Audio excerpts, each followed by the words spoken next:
Le 17 juillet, durant l'été 2023, dans le quartier tranquille de Crestwood Hills, les Carson vivaient ici depuis près de 12 ans. Le lendemain, il mentionna qu'il avait mal au dos. Elle proposa de lui masser. Dit qu'elle avait des huiles. Ses mains étaient douces mais fermes, glissant sur sa peau nue.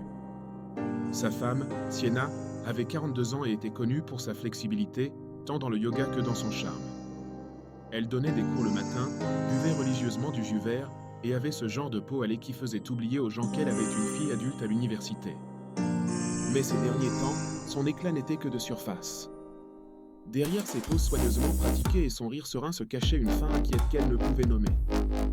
La maison d'Alexandra Fouté était silencieuse depuis des années, jusqu'à ce que Naomi Bell emménage avec son fils. Veuve dans la quarantaine, Naomi restait discrète, polie mais distante. Son fils Eden était différent. 19 ans. Dégingandé, avec des cheveux foncés et indisciplinés, et cette beauté accidentelle qui poussait les gens à le regarder sans comprendre pourquoi. Sienna le remarqua pour la première fois un samedi matin, torse nu, poussant une tondeuse à gazon. Son corps était mince mais sculpté, les muscles bougeant sous une peau luisante de sueur. Elle se surprit à rester debout à la boîte aux lettres un peu trop longtemps quand il était dehors. Laissa son peignoir entrouvert plus longtemps que d'habitude. Fit tomber ses clés exprès. La chaleur dans sa poitrine n'était pas de la culpabilité. C'était de l'électricité, une décharge, une pulsation qu'elle n'avait pas ressentie depuis plus de 10 ans. Richard passait la plupart de ses soirées penché sur son ordinateur portable, murmurant dans son Bluetooth. Il partait tôt, rentrait tard. Il lui donnait un baiser sur la joue comme s'il pointait à l'horloge. Les rapports sexuels avaient cessé il y a 3 ans. Ils ne se disputaient même plus. Ils existaient simplement, parallèles, mais séparés, comme des étrangers avec une hypothèque commune. Eden était devenu silencieux depuis la mort de son père. Le chagrin ne l'avait pas rendu larmoyant. Il l'avait rendu creux. Mais il remarquait Sienna. Bien sûr que oui. Un après-midi, elle lui apporta un verre d'eau. Elle laissa ses doigts effleurer les siens. Pas par accident. Il baissa les yeux puis les releva. Elle le regardait toujours. Le lendemain, il mentionna qu'il avait mal au dos. Elle proposa de lui masser.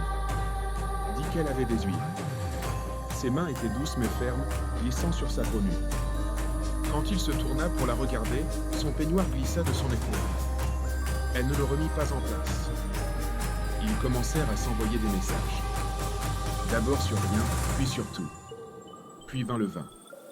Les soirées tardives sur sa terrasse sous les guirlandes lumineuses chaleureuses.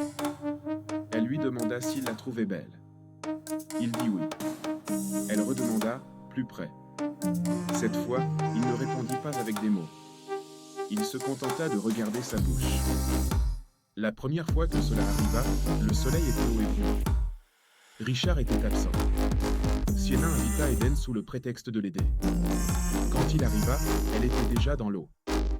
Avant qu'il puisse réagir, elle était à côté de lui sous l'eau, les mains sur sa poitrine, ses lèvres trouvant les siennes. Le silence du quartier les enveloppa alors qu'ils s'embrassaient. À partir de là, cela dégénéra rapidement. Imprudent, affamé. Sa chambre devint leur refuge. Draps torsadés, vêtements éparpillés, bougies allumées en plein jour. C'était devenu une drogue dont ils avaient tous les deux envie. Ils se rendaient dans un motel en bordure de ville, s'enregistraient sous de faux noms. Mais ensuite, le frisson commença à se tordre. Eden se mit à poser des questions. Il devenait jaloux, possessif. La façon dont il la fixait la mettait mal à l'aise. Richard commença à remarquer les changements, son parfum à des heures étranges, les douches soudaines avant de se coucher, son regard distrait au dîner. Il commença à la surveiller. L'air était épais de chaleur estivale cette nuit-là. À l'étage, la chambre baignait dans la lueur chaude et vacillante des bougies. Sienna était à califourchon sur Eden, ses poignets délicatement attachés au montant du lit avec des foulards de soie. En bas, la porte d'entrée s'ouvrit avec un déclic. Richard n'avait pas prévu de rentrer. Il entra silencieusement. Il entendit de la musique étouffée. Il monta les escaliers lentement. Quand il poussa la porte, le temps s'arrêta. Sienna était nue, chevauchant un garçon qui avait l'air à peine majeur. Ses yeux s'ouvrirent et rencontrèrent ceux de Richard. Puis le son explosa. Richard bondit. Les yeux de Richard se verrouillèrent sur la carafe en verre sur l'étagère. Un cadeau de leur anniversaire. Lourde, au bord tranchant. Un swing. Un craquement sinistre. Eden tomba à genoux. Du sang gicla sur le mur. Richard le frappa à nouveau. Cette fois, le garçon s'effondra vers l'avant, immobile. Un silence suivit, épais, vibrant, suffocant. Sienna était figée, les mains pressées contre sa bouche. Le sang s'étalait rapidement sous la tête d'Eden. Le premier appel vint des voisins. Ils avaient entendu des cris. Au moment où les lumières clignotantes inondèrent Crestwood, le quartier autrefois silencieux était devenu une scène de crime. Sienna était sur les marches de l'entrée, sanglotant de façon incontrôlable, vêtue seulement d'un peignoir. Elle ne pouvait pas former de mots, seulement des fragments. Astérisque, aidez-moi, s'il vous plaît. Du sang, astérisque. À l'intérieur, Richard se tenait comme une statue. Sa chemise était trempée de taches rouges foncées. Il ne résista pas, ne parla pas, fixa simplement le corps sur le sol, le regard vide. Mais à 21h47, l'hôpital le confirma. Eden Bell était déclaré mort à son arrivée. Quand Naomi reçut l'appel, elle s'effondra dans son couloir. Ce qui se dévoila dans les heures suivantes n'était pas seulement une enquête pour meurtre. C'était une descente dans le scandale. Des centaines de messages textes, des selfies nus, des reçus d'hôtel. À 23h18, on lut ses droits à Richard. Il ne résista pas aux menottes. Crestwood Hills n'avait jamais vu de sang dans ses rues. Maintenant, le quartier parfait était devenu un titre. Le procès commença 6 mois après le meurtre. L'accusation ne perdit pas de temps. Ils dépeignirent Richard comme un homme qui avait laissé son ego se métastaser en fureur. La défense contre-attaqua avec l'émotion. Ils parlèrent de crimes passionnels. Ils évoquèrent une trahison si profonde qu'elle avait fracturé l'esprit de Richard. Sienna témoigna le 4e jour. Elle paraissait plus vieille, pâle. Sa voix tremblait. Elle avoua tout, sans phare. Quand on lui demanda si elle aimait Eden, elle s'effondra. Naomi suivit. Elle ne pleura pas. Son chagrin s'était calcifié en quelque chose de plus tranchant.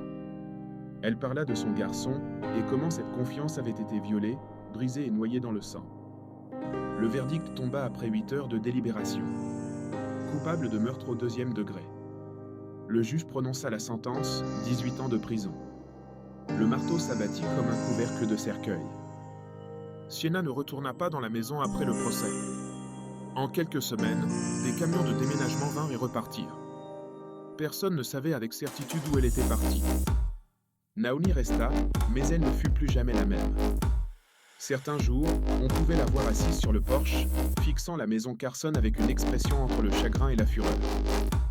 La maison Carson resta vide pendant un an. La maison devint un symbole non pas de la violence, mais de ce qui se cachait sous les apparences. Crestwood avait perdu son éclat. Il y avait une ombre maintenant. Un bourdonnement sous la surface. Crestwood était autrefois parfait. Maintenant, il était juste hanté.